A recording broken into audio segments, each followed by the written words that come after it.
we go.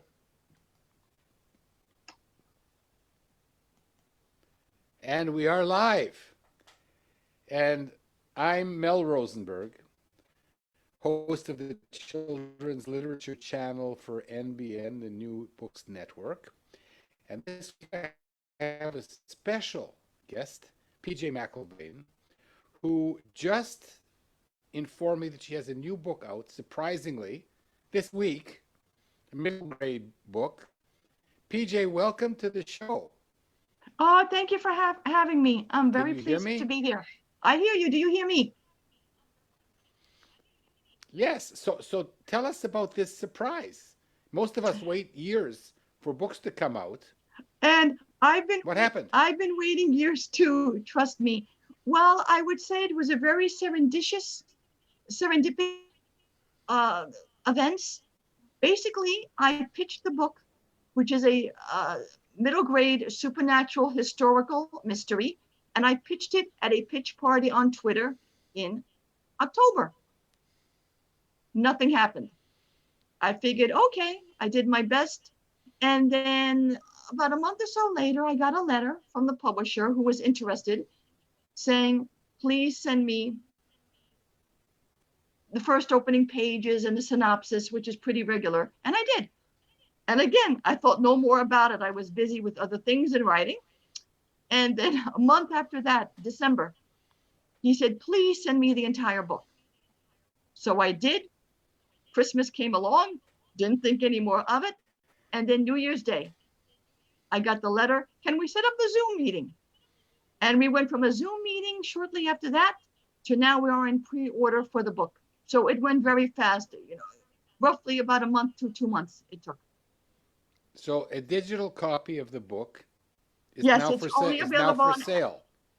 it's on pre-order right now on Amazon Kindle. And then after 3 months per my contract, then it will be available in all formats, digital and hardcover. But right now for the pre-launch, it's only Kindle Amazon. Wow, that's incredible. And I should mention that this PB Pitch Twitter party is something that you are the instigator, the mother, the babysitter, and the person behind it, together with my friend Deborah Schumacher. Yes, we've been doing it. But I do want to clarify, the book I pitched was not at PB Pitch because it's a middle grade. So it was at another pitch party. But yes, the PB Pitch is strictly for picture book creators with Deborah, my very good friend.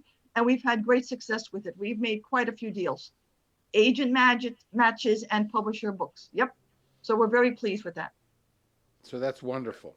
So first of all, congratulations, or as we say, Mazel Tov, Mazel tov. on Merci. ah, pas de rien, on such a rapid turnaround. I've never heard of a book being published so quickly. And it's not just being published. I mean, the quality, the care they put into it, editorial, the cover. I mean, I couldn't be more excited. It's Okay, really top notch. mention the name again, please, of the book. The book is Violet York, Gilded Girl, Ghosts in the Closet, and the publisher is Dark Stroke Books. They do have a Okay, website, darkstroke.com. okay, we'll check it out. So I didn't know about this dark side of you. There is a dark side to I me. There is. Yes. So we'll go there in a minute. Castles in France and being the related to a baron in France. But let's start with your dream of being a children's writer. Where was that born? Oh, Where were you born? I was born in New York, in Elmhurst, New York, Long Island, and I've pretty much been here all my life, living on Long Island in New York. My parents emigrated from France in 1956. Actually, I was born about a month or two after they emigrated. They almost Wow. didn't let my mother on the boat. She was so big, yeah, she was so heavily pregnant that they stopped at the gangplank. And my mother said, we have to go. Everything is on board your boat, all our belongings. So what they ended up doing was they put her in a stateroom and they waited on her hand and foot. So She was able to walk onto the boat when she boarded. They had to roll her off because she gained so much weight from all the food. So, I mean, your parents are from France. Where in France? Uh, well, this is where it gets a little murky. I have to do a little bit more genealogical research, but I believe it was in the middle of France, Avignon, that area. Ah, it's a beautiful place. Have you been there? I've only been to Paris once, but I would like to go back and research more my family history. Yes, Avignon is something special. So, you grew up speaking French at home? We had to. Is that your My mother tongue? well, basically, my parents eventually got divorced, and we were raised by my grandparents, who also emigrated, and they only spoke French at the beginning. So, of course, me and my brother, in order to figure out what they were talking about, we had to learn French. So we learned French and English. Uh-huh. And what were you like as a young child? Uh, an avid reader, a voracious reader, very shy, very quiet, and prone to illness. I was sick as a child. So that meant a lot of time at home, watching television and reading books. And when were you bitten by this bug, the writer's bug? I can remember being 5 or 6 with my brother, and we would make little newsletters for the neighborhood. I would write the story, and my brother would do the artwork. Wow, was this a And then we business would or hand it out all over the neighborhood, did, just for did you? fun. That's incredible, just as a young child. Yeah, yeah. And And then it continued from there, writing stories, poems, and it just grew from there. and you've published in the New York Times, correct me? I did. I had an op-ed editorial published in the New York Times. I've had various pieces in various publications, and then really my first big success was when I had a screenplay produced. That was a Yes. Showtime original family film with Mimi Rogers and Karen Allen. Yes, how did that happen? Very oddly, because the odds of a lady in New York connecting with a producer in California, my family laughed at me. They said, Pat, just stick with your books. Don't even bother with the screenplay. But it was a circle of events. I hooked up with the manager, who basically her idea of promoting was just faxing log lines all over Hollywood. And as it turned out, one of them landed on the desk of Mimi Rogers, who at the time had a production company. And she loved it, and boom, that was it. And that took about 2 years from it actually, 2 or 3 years from it being optioned and then being produced and shown on Showtime in 2001. So that was Incredible. my first big success, yes. And that was your success as a scriptwriter. As a screenwriter, totally out of the blue, I just fell into it. Some stories need to be told as a novel, and other stories have a different format. And for whatever reason, this story spoke to me as a script. So it was a very tedious process because in screenwriting, it's a very specific format. So I had to learn that. But I'm a Capricorn. I'm tenacious. I didn't give up. And so, how did you make a living in between these In things? between, Because you weren't paid for your newsletter no, as a no. 6-year-old. Basically, I fell into customer service, which meant I could be on the phone helping people. So for a long time, I worked for Newsday, which is one of the biggest newspapers on Long Island. And I worked there for many years. And then after that, I did more customer service work at home. And then my mother fell ill and I had to take care of her. So that pretty much ended any work related outside the home. And then I fell more into then writing became more of my job than just a sideline after work. So that's pretty much my life now, writing and taking care of my grandchildren, the family, the dog, the usual things. Yeah, but you're making a living as a writer? No. Well, basically, no. Basically now I'm at the age where, you know, I have a supplementary income. So I'm able to, at my age, I'm able to stay home and do what I want. Okay. And let's now talk about the books for young children. Uh, Well, I more or less fell into that. I've always had my dream of being a children's author, but it was really when my grandchildren came along and my mother fell ill and I had to be home for them. And I read to them constantly. And I said to myself, I can do this. If I can write a screenplay, I can do this. And that's where it started from there. yeah, a Hollywood screenplay. My goodness. I'm speaking with royalty. Yeah. Um, so, but how arduous was the journey as a children's writer? Well, as a children's writer, I did get an agent rather quickly. We had a couple of close calls, but no cigars on a couple of books. Then again, left that agent, and it seems to be pretty common in this business when it's literature.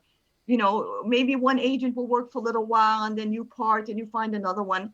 So basically, all the sales I've done with the children book have been on my own. So I've had one picture book published in 2019. I had another one published in 2021, and now I'm under contract for four more in 2023 and 2024. Okay, So let's four talk. books, you know, It's and incredible. all on my own. That's even more incredible. So, Little Lena and the Big Table. Yes.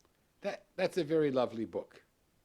Little Lena and the Big Table is basically based on my childhood when my brother and I would sit at the kids' table, and my brother was terrible at the table. He would annoy me no end. Sometimes I couldn't even eat my dinner. He was so bad. So that's the inspiration for that book. The publisher. Tell me a little bit about that publisher, Big Well, Belly Big Belly Publishing. Books, again, it was very quick. I sent her the story. She loved it.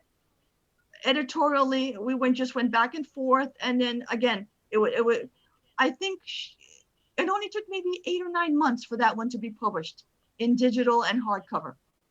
Very nice illustrations. Oh, the illustrations are wonderful. She did a great job. Do you want to mention the name of the illustrator?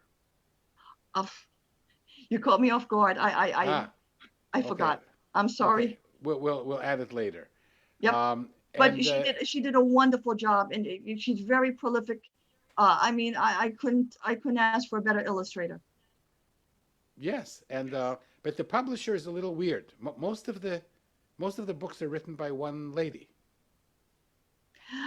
She does have a couple of books with other authors, but yes, So you are even luckier that you're one of the foreigners that got into her radar. yes, That's e- yes. that's even more incredible. It's a lovely book, and Well, and go no, ahead. I mean, again, it was just basically it was something I fell into. I saw that she had done some books by some other people that I knew, so I said, okay, let's try. And I love the ending where she gets promoted to the table of the adults, and then it's so boring there that she and her uncle, her spitting uncle. Did you really have a spitting uncle? So that was I combined everything into one. Ah, But okay. I did have an uncle, but yeah, no, I pretty Ah, much combined everything of my brother into other uh, characters. and then at the end she says, "Oh, you know what? I'll hang out with the kids another year." It's more fun. Exactly. Once she got to the big table, then she realized it wasn't any fun. Yeah, it's a lovely book. And then more recently, you have another story. PJ, everything about your career is a story. There's nothing regular when I'm reading your bio. They say, oh, there's some No, there's some route here. There's some path. She's taken some highway. You keep going off one way or another. I don't know whether that's because you're a Capricorn, but it's really marvelous. So you have a book that came out, and it's a great book called Dragon Roar. Dragon War. And yeah, and it's a book about a dragon who gets a frog stuck in his throat, Yep, and it actually turns out to be literally a frog stuck in his throat, yep. and it was published by a publisher that went belly up after you published your book. Yep. Uh, and it's a beautiful book. I am so It proud of is that book. lovely. I It is. love it. I love this book. I love this book because I also have a dragon book. So I fall in love with dragon books immediately, and it's a great story about this dragon. And and it says, he woke up one morning and he had a frog stuck in his throat. So the parents understand that it's a metaphor. Yes. Turns out at the end that it's an actual frog. Yep. But Yep. what I wanted to ask And you, when you see the illustrations, I mean, the illustrator on that was Logan Robers, and he did a wonderful job. And at the end, I mean, it's a gorgeous. But I waited 4 years for that book to talk about persistence. 4 years. But let me digress just for a moment. The illustrator on Little Lena and Big Table was Leila Nabih. I didn't want to mispronounce her name, Leila Nabih. Again, a wonderful woman. She did a great job. Great illustrations. I love them. Yep. But with Dragon War, a different genre of book, different illustrations altogether. But again, wonderful. So the book is published, and then 2-3 weeks later, the publisher announces we're closing by the end of the year, December 2021. So that was a real kick in the gut. But people can still buy your wonderful book. No. No? No, from what I understand, no. She basically, that publisher changed her model, and no. So I have a couple of copies of that book, but I don't think it's available anymore. Do you want to show a few pictures from the books? You have them here? No, I don't. They're in my other office. No, I don't have them. But I'll send you some. I will send you some of the photos. Okay, wonderful. So that's an experience. You never know what can happen. And I was, there were other authors from that publisher in the same boat as me. So it just goes to show the vagaries of publishing, how quickly it can turn around. So, but I wanted to ask you, PJ, I have to ask you one question. Who calls you Pat and who calls you PJ? PJ, my family calls me PJ. Since I was a child, PJ. Who calls you Pat? My brother did. My late brother, he called me Pat.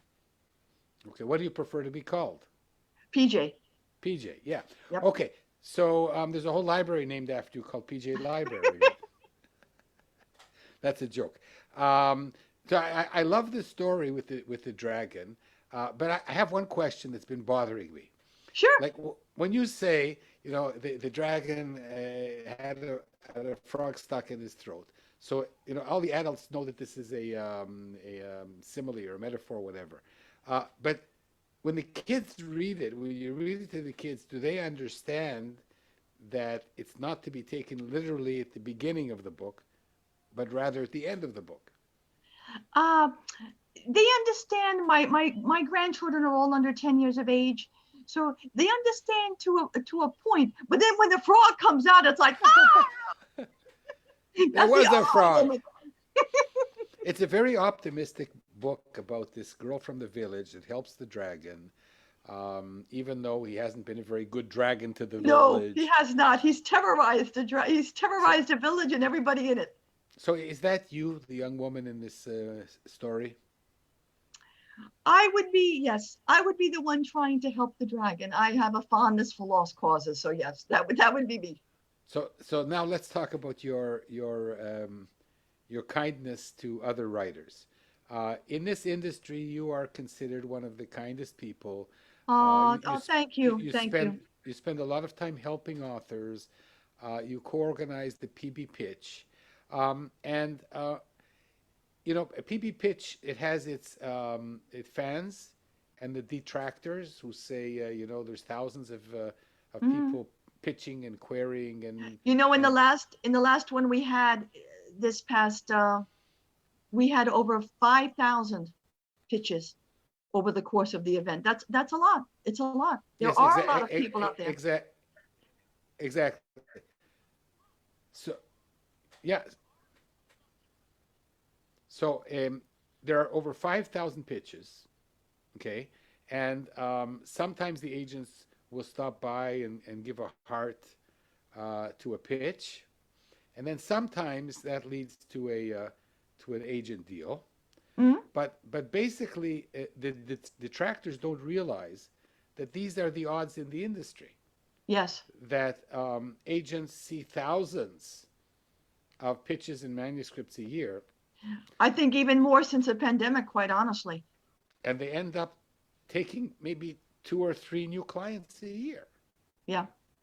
in picture books. So But so at yeah, least with the pitch party, with the agents that stop by, yes, it's like looking for a needle in a haystack, but it only takes one yes, and you could be that needle. exactly. You So could be the one they find. So, again, it's an odds. But and we the always other say thing, yeah, pitch parties are one way to attract an agent. You still have to query, still network. I mean, it's not one way, but you have to try every way to get attention. okay. So I okay. What I like most about the pitch party is that it forces you to pitch a story in just a very few words.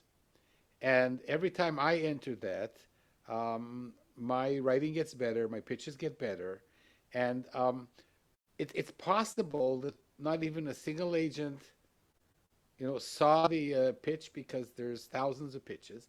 But if you take it seriously, you end up improving.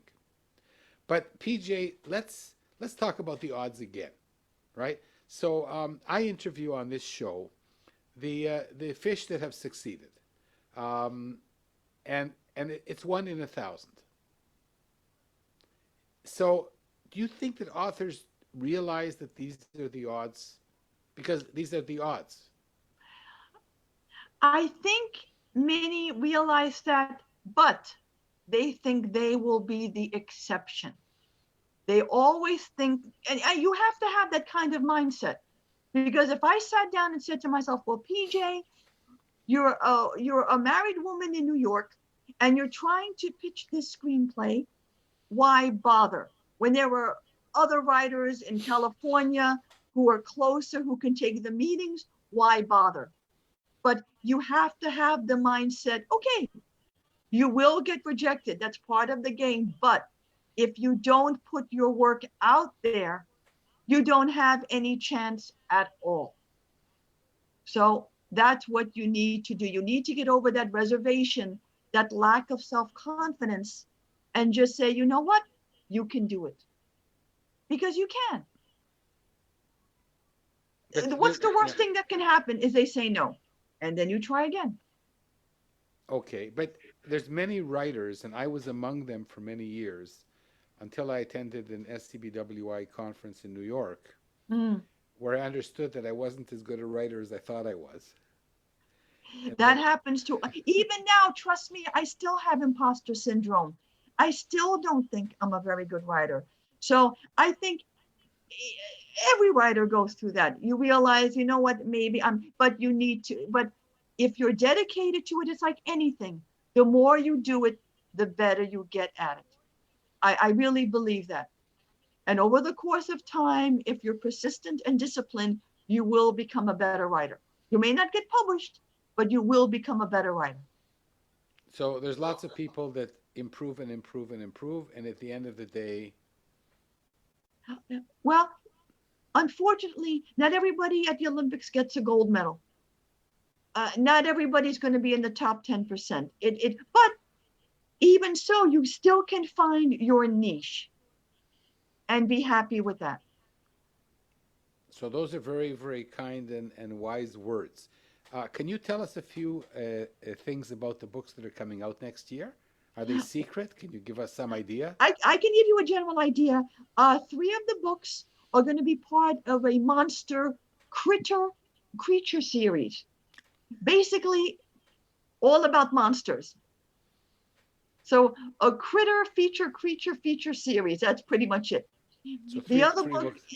yep, those three books. The other one is a standalone about a thief. So that's pretty much what I get, but all picture books. A thief. A thief. A thief in the house. That sounds incredible. So we're not going to ask you too many more questions about that. Yeah, I So, don't even have titles for them yet. They're still to be determined. oh, so you have book deals with books that you haven't written yet? No, they're all written.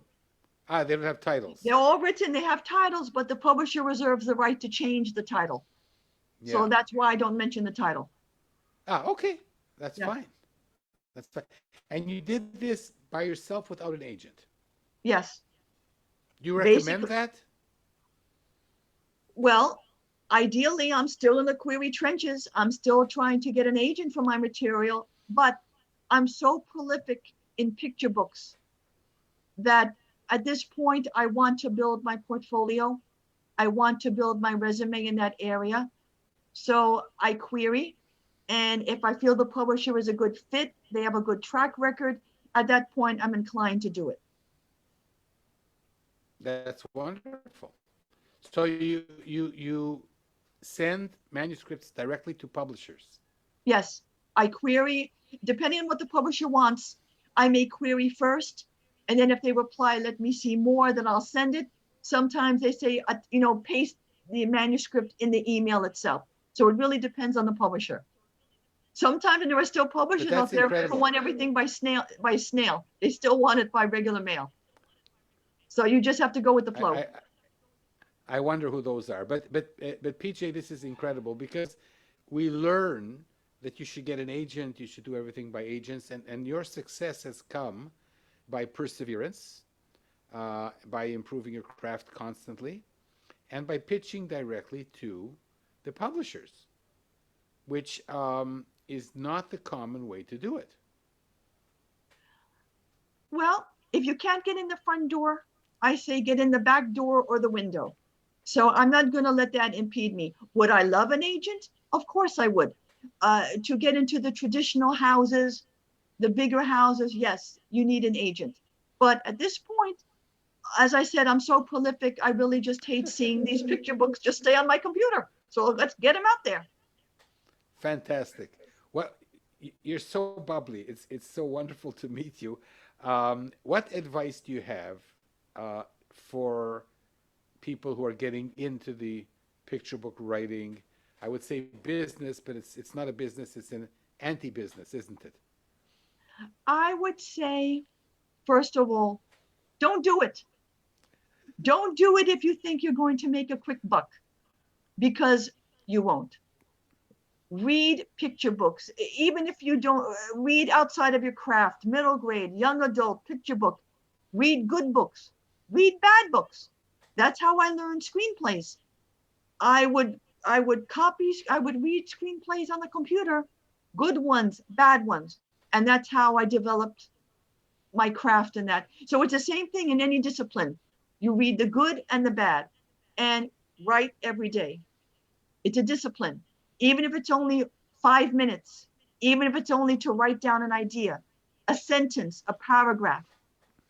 You have to make that time for you. And of course, you have to have passion. It's not just enough to say, I want to be a writer. You have to have the passion and you also have to have the talent. And I think you can cultivate the talent in accord with the passion, but you do have to have that spark. Without that spark, I don't think you will go very far. And it'll Okay, reflect in your writing as well. you have the passion. You're ready to work every day. Got to work every day, dedication, discipline, and Okay, patience. I agree with everything, and I want to now raise the stakes because Ah, because I no because I get a lot of manuscripts from writers. I'm a oh, I much do better too. much better critic than I am a writer. It's very easy to It's see the very easy. to point out the foibles in somebody else's writing. But what I find is there's a lot of writers who don't realize, and this was my case for almost all my life, who didn't realize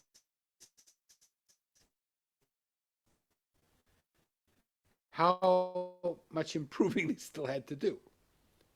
Compliment somebody gives me, I always want to be better, and I Yep. always want to learn more and go to conferences. But there's many writers that think that they're good enough when they aren't. So basically, well, again, this is where you get your work out there, and you This have thing, to. this thing, this They think they're the includes next me Stephen King. most of my life. Yeah. Yeah. Uh, Basically, again, that's what the marketplace will decide.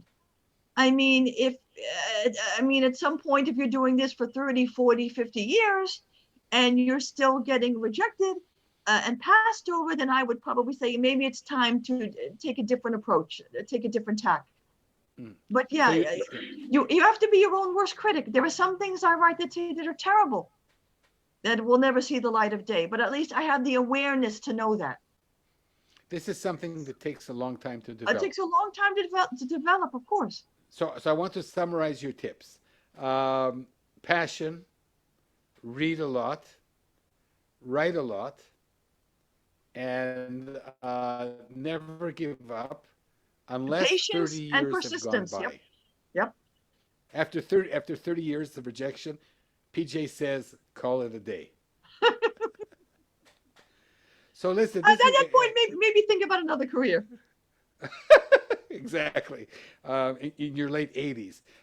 So PJ, I just want to say thank you for your time and for your wonderful writing and your spirit and the way you cultivate writers. I've been wanting to thank you for that on my Thank you so behalf much. and on behalf of so many other authors on the way to success. The 30-year war. Yes. So thank you very much. This has been PJ McIlvaine, and I'm Mel Rosenberg, the host of the Children's Literature Network channel, excuse me, on the New Books Network. So PJ, hope to meet you soon. Oh, I hope Corona so is too. almost over, I hope. And keep on writing and good luck with your future publications. And may each book that you write now be with a publisher who will never ever go bankrupt. Thank you. And I'm happy to interact with everybody. I'm on Twitter. I'm on Facebook. On Twitter, I'm at PJ McIlvaine. I'm always happy to answer questions, help out. If you need a pitch read, I'm always happy to help. So please reach out. I'm always happy. A Always kind delighted to soul. hear from writers. You're a kind soul if ever there was one. PJ, Pat, this has been awesome. Merci beaucoup. Merci. And au revoir à tout à l'heure. Au And revoir. thank you so much for being on the interview show. Bye bye. Bye bye.